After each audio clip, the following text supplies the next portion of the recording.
Whatever you give, it's going to come back. Now, it might not come back through that channel, but it's going to come back. Why? Because it is a law. Whatever you give, it's going to come back. Now, all of us hear the saying, as you sow, so shall you reap. And we use that in a negative context. But let's look at the positive side of that.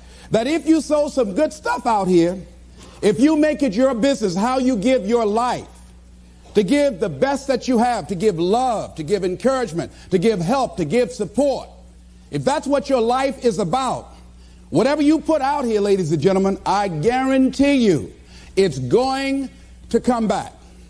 Now, the reason that most people don't give is because they operate out of a consciousness of scarcity. They don't believe that there's enough to go around. They can't see themselves having the capacity to give. They don't believe that they have anything to offer.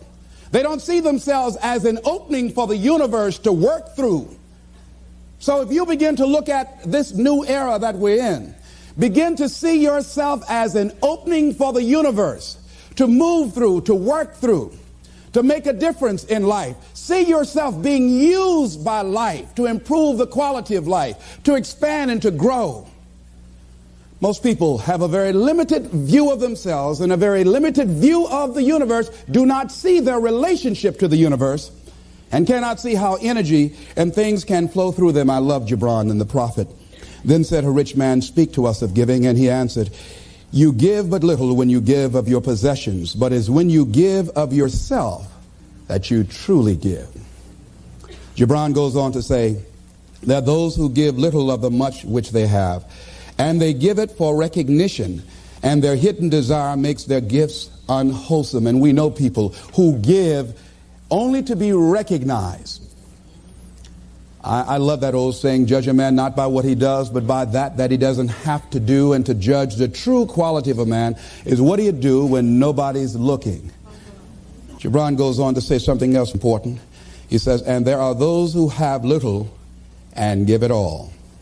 These are the believers in life and the bounty of life. See, most people don't give, ladies and gentlemen, because they don't believe in life. Most people don't give because they don't understand the abundance in life. And so they go through life holding back on life, not understanding this also, that what you hold back from life, life holds back from you. So most of us go through life, ladies and gentlemen, not giving, and we're cheating ourselves, and you're also cheating life. See, I believe that all of us have some work to do.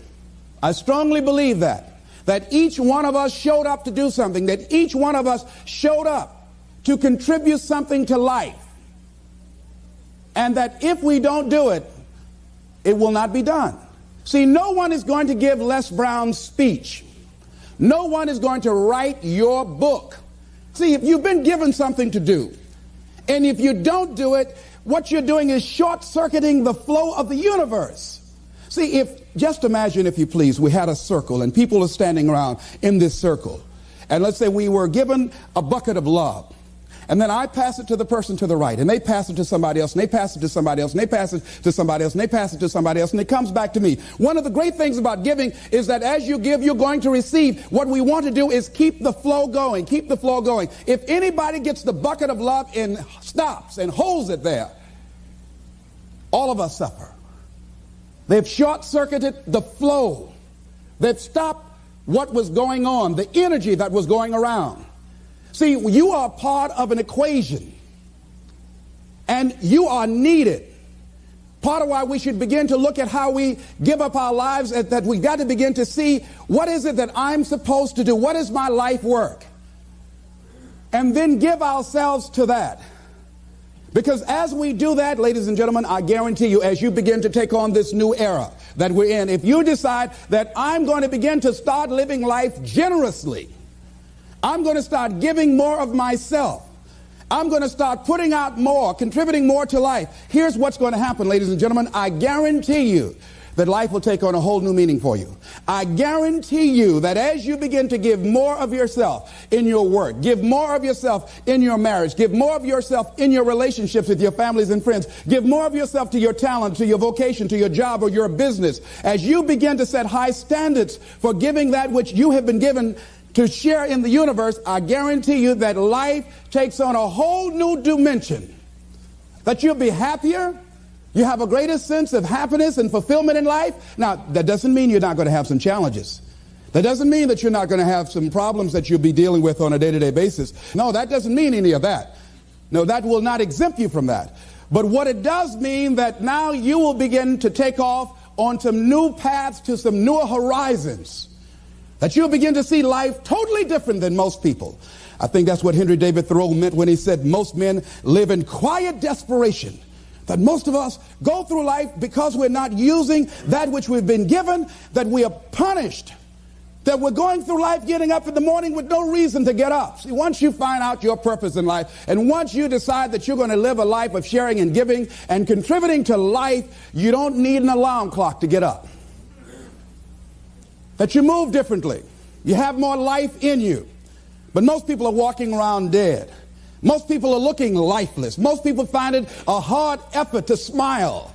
Most people are abusing themselves with alcohol and drugs and evading their own greatness and holding back on themselves. For years, I was cheating myself.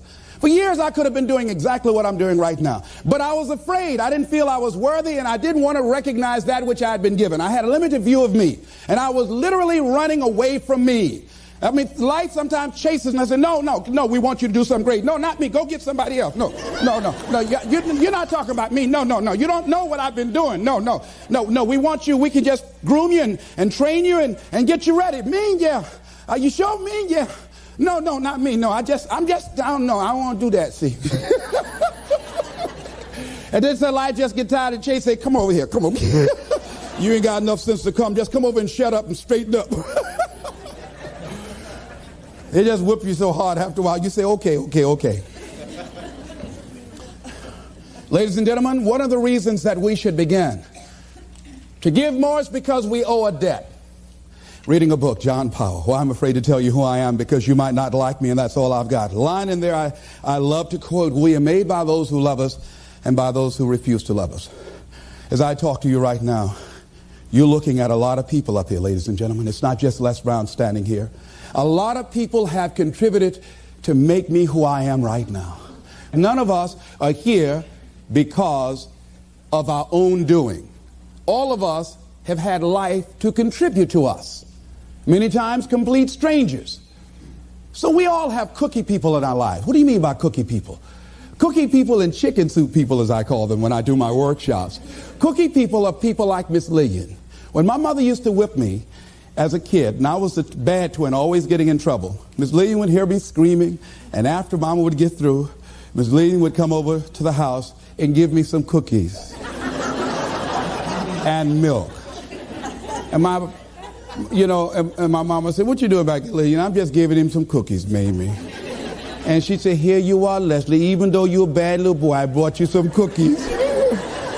So cookie people are people who, even when you are bad, even when you are not being who you really are, they look beyond your faults and see your needs.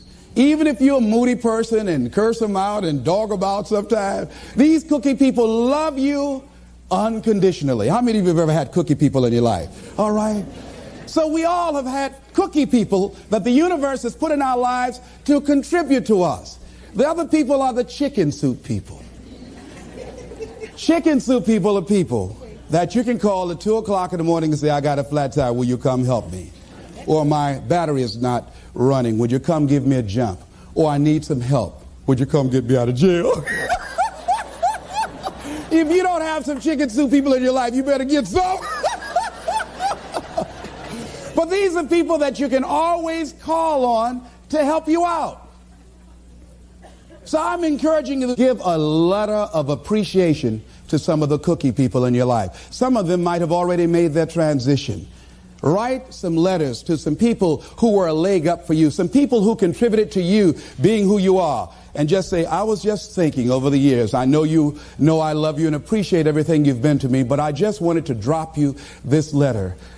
How do you think they'll feel if they get that? Just out of nowhere, just want to thank you for how you have enriched my life. You might not have thought much of it, but because of the help and assistance you gave me on that particular day, that was a turning point in my life. Why should we give? Well, giving creates a vacuum. And as we know, nature abhors a vacuum. See, when you give, you create a vacuum, you are now in a position to receive.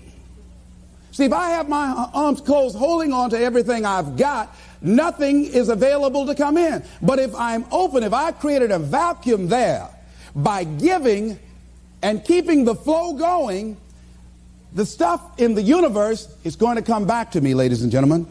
It's going to come back. Whatever you give, whenever I go into a room and give a speech to inspire people, to help them to develop their greatness, if you get 10% of what I get, because as Bach says, we teach that which we need most. I'm not wearing any crown. I need it as much as I'm sharing it.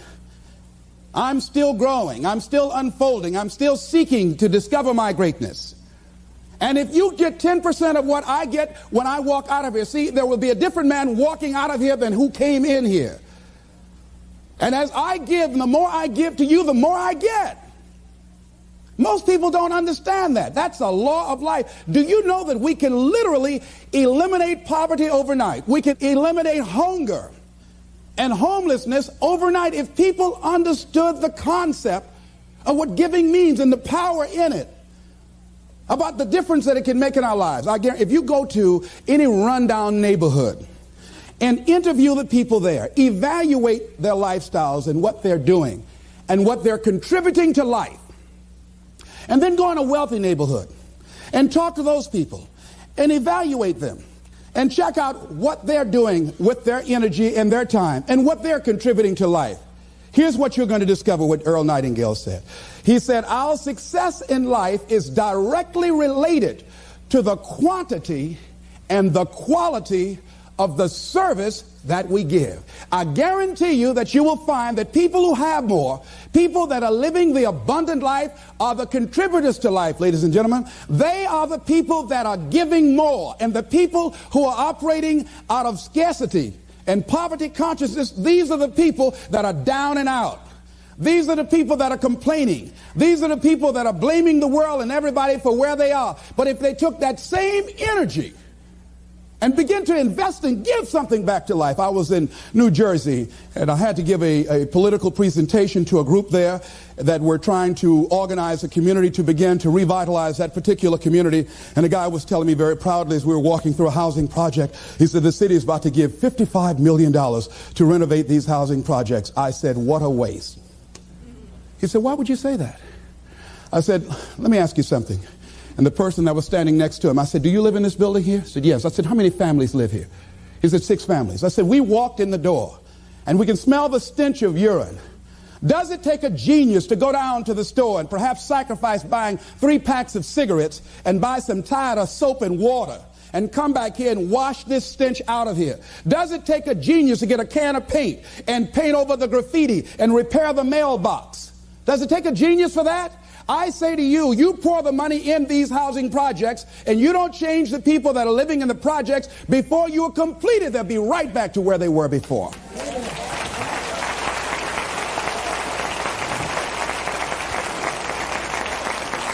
If it is to stand, and I'm not saying that there aren't situations where people need some help and assistance, but people must be allowed to contribute. I say they should pay for the paint. I say they should pay for the mailboxes to be repaired and the windows to be broken. And I guarantee you, if the children go outside throwing a ball, they say, don't you hit that window, you fool. You know how much I paid for that window? Makes a difference. People need to be given the opportunity to contribute and invest in life. And then life is appreciated. But if we just give, and you don't want to just give, you want to give to people who are out there struggling and making it and trying to make impact in the universe. I'd rather give to a man who's already doing it than somebody over here doing nothing and try and go over there. Man, why don't you get up and do something? Hey, listen, if you have to go over there and get them up, you have to do that for the rest of your life. So do it with those who are doing it.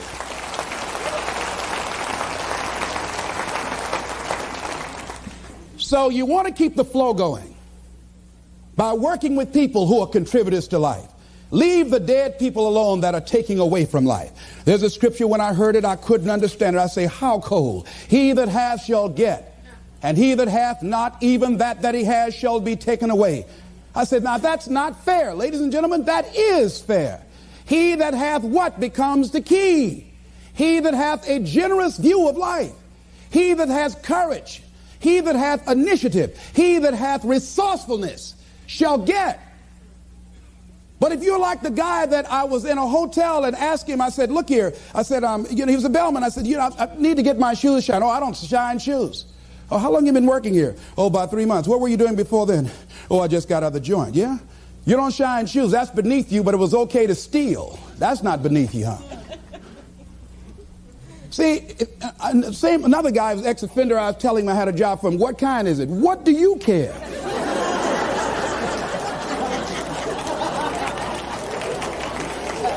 Making an honest living, not worried about somebody knocking on your door in the middle of the night. If it's cleaning toilets, you ought to be happy. See, he's a taker, ladies and gentlemen. He thinks that somebody's just going to come give him something out here in life. It doesn't happen that way. No, it doesn't happen that way. Here's something else you're going to discover in giving. Something that's very important. Give thanks. Giving thanks creates power. Give thanks for your house. Give thanks for your apartment, for your car, for your family, for your health, for your relationships, for what you have. When we focus on something, it expands. When you're giving thanks, when you're showing a spirit of gratitude for what I got, not that you're satisfied with it, but you're grateful for what you got. Whatever you focus on, that's what you're going to continue to multiply and expand in your life. But if you focus on what you don't have, if all you can do is point out the negative things in your life, whatever you focus on, you're going to expand that. Some people, all they can do is complain. That's all they can do. They can't find anything to say good about life or about anybody else. Every time they open their mouths, that's what their minds are consumed with, and that's all they're producing in their lives. And these are people that you don't want to be around. Develop a spirit of gratitude. I'm thankful for life. I'm thankful to be an American. I'm thankful to be on this part of the planet. I'm thankful to see another day. No, things aren't what I want them to be. No, I don't have all the things I want to have. But I'm thankful that I'm still here. I have another opportunity, another day to live, another chance to contribute, another chance to make a difference in life. So begin to give thanks for what you have. Whatever you focus on. Remember now, you want to become aligned with the universe. If you have scarcity in your life, it's because you have a consciousness of scarcity. As you begin to become thankful for what you have, for the abundance that you now know is coming your way, that you're attracting to you, for the good relationship that is coming your way right now, it will begin to create incredible opportunities for you to begin to improve your life and the quality of life of people around you. Giving is also, ladies and gentlemen, forgiving. Give forgiveness. Many of us do not realize that we cannot grow, that we are blocking ourselves, we are blocking our good in the universe. We're literally standing in the way of the flow of what life has to us because we haven't learned how to forgive. We haven't learned how to let things go so we can get on with our lives. When we forgive, ladies and gentlemen, it's not for the other person. Oh, no. It's for you. It's not for them, not because they deserved it or they earned it. You're forgiving other people. First of all, you've got to forgive yourself. But when you forgive other people, it is mentally and spiritually healthy to forgive. To let that luggage go, as Paul said, forgetting those things which are behind, reaching forth unto those things which are before. Oh, we hear it, but it's hard to do. It's hard. What you have is enough. Whatever you have to give. And the more you give, the more you realize you have to give. And we all have to. There are people who made the supreme sacrifice for us to enjoy freedoms that we take for granted. Oh, none of us can feel that we have nothing to give back. Next thing is, giving empowers you. It makes you more powerful. See, the more you give to life, the more you're able to get from life. See, most of us go through life, ladies and gentlemen, feeling that we don't have enough to share, feeling that we will be depleted if we give of our resources because we don't see ourselves connected to the abundance of life. I feel very strongly that we can make an incredible difference in life. Phyllis Marx said, giving empowers you because taken to its ultimate, what you are really giving is love. Love is the motivating force behind the infinite supply of universal energy. Love truly makes the world go round. And as with anything circular, it's going, keep coming back. Phyllis is right. So as she continues to give love and hope to these people, she receives love and hope for herself and helping to begin to restructure and redesign the kind of life that she wants. We all have had experiences in our lives that if we permit these experiences to do so, we will allow them to weigh us down. If we permit them to do so, they will be luggage that will be dragging through life, holding us down, stifling our potential to give and to contribute in life. If we continue to carry all of these things, we can never be open to the love and the abundance and the opportunity that life has to offer us because we are so full with what we've got. I'm thinking about an exhibition that was held in Africa where they were trying to catch some monkeys that were a very rare species. And because they were so fast, so agile, and very fragile, they did not want to harm them in catching them. They did not want to hurt them physically. So what they did in order to catch them, they found that these monkeys were very fond of a certain kind of nut that grew in that particular area of Africa. And what they did was that they put these nuts inside of bottles and put a rope on the bottle and held the rope from a distance. And so the monkeys would come and, being curious, see the nuts inside the bottle, would reach in and pick the nuts up. Now, what happened was that they couldn't pull their hands out with the nuts still in the bottle. And so then the exhibitioners, the hunters, would come while the monkeys are there just jumping around. All they have to do now is let the nuts go. That's all they got to do is they just dancing all around. All they have to do is let it go and they can be free and run. They hold it on to the nuts and the people come and catch them. And a lot of us, that life is kicking our butt. And all we have to do, is let it go.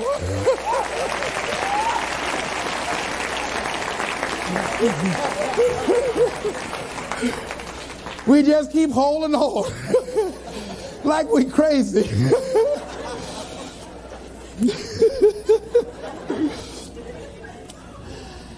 Ladies and gentlemen, giving creates energy in ourselves and in others.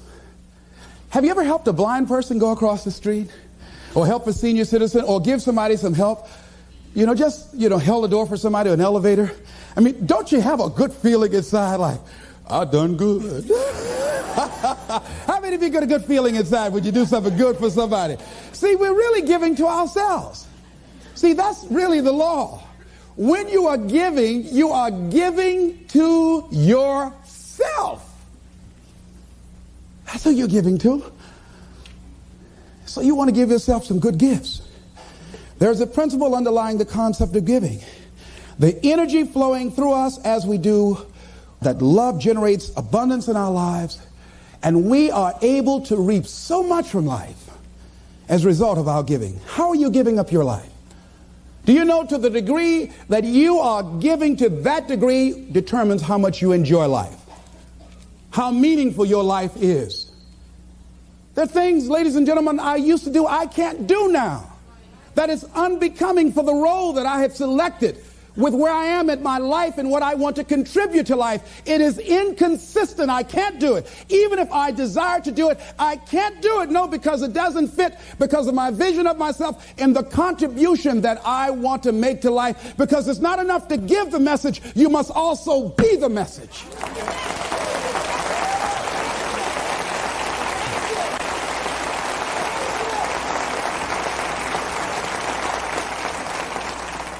Next thing is that we must give out of a sense of oughtness.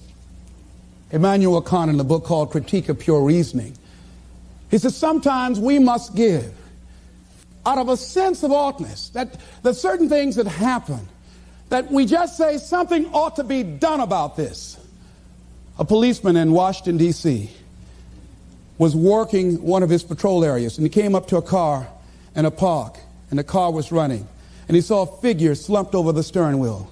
He got there looking in with a flashlight, and he saw a 14-year-old boy with a bullet through the back of his head.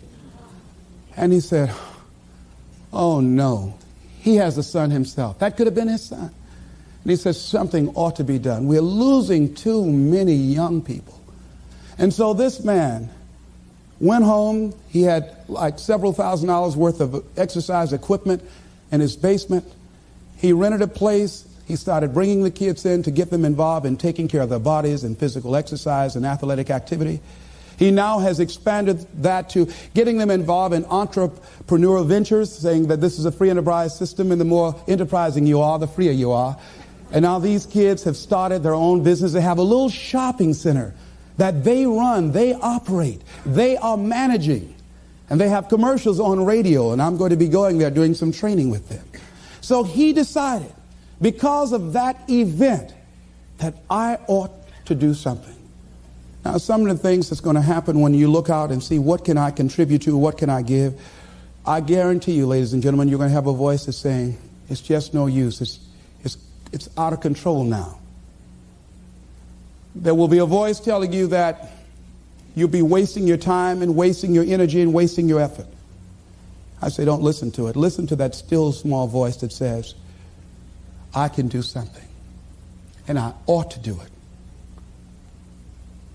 We ought to do it. Disraeli said this: nothing can resist the will of a people that will stake even their existence on the extent of their purpose for good. I strongly believe that as we begin to look toward the future, and that as each day we get up in the morning, and be it that you're going to give to make the environment safer for everybody on the planet, be it that you're going to do things to help the sick or the physically disabled or recovering crack cocaine addicts, be it that you want to help and contribute to youth or do something for the homeless, whatever you want to do, if you get up in the morning out of a sense of oughtness and decide that I am an opening for the universe, that life can work through and use me as a channel and as an instrument for change, and each day we get up, we make it our personal business to make a difference in those areas that we're concerned about. How are we going to do it? We don't know, but we know that we can make a difference. And we might not be here to see the results of our efforts. We might not be here as many of the people who before us made sacrifices that they did not live to see or reap the benefits of. James Weldon Johnson, stony the road we trod, bitter the chastening rod, felt in the days when hope unborn had died. Yet with a steady beat have not our weary feet come to the place for which our fathers died. We've come over a way that with tears has been watered. We've come treading a path through the blood of the slaughtered. When we came here, somebody paid the price for us to be here. And as we begin to look toward the future, we all have an obligation to give something back. A lot of us don't give more because of the fact that we allow ego to get in the way. I'm thinking of a man that was well-dressed, walking through a neighborhood one day. And a lady came to the door, and she said, hey, you. He stopped, he said very politely, yes, ma'am. She said, come here. He came to her. Yes, what may I do for you, ma'am? She said, I want you to cut my wood. He said, yes, ma'am. He took his coat off, and he took the axe that she had there, and he cut the wood. She said, I want you to take some around the back and put some in the fireplace. He said, yes, ma'am. And he did that. And after he finished, she said, what do I owe you? He said, nothing, ma'am. Thank you for the opportunity to serve you. She said, okay. And he left, and he was walking down the street with his coat over his shoulder. And her maid came up. She said, do you know who that was? And the lady she worked for said, no. She says, that's the great Negro educator, Booker T. Washington. She looked out the window. She said, is that right? She said, send for him. And that lady that Booker T. Washington went in and cut the wood for contributed several $1 million to his dream of building an institution of higher learning, Tuskegee Institute, that is standing today.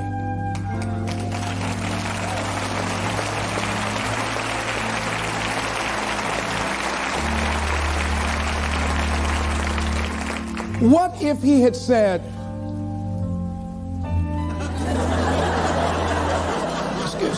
you said do what? Cut your wood. Don't even come up in here with that kind of stuff. You better cut your own wood if you wanted to get it cut. You cold.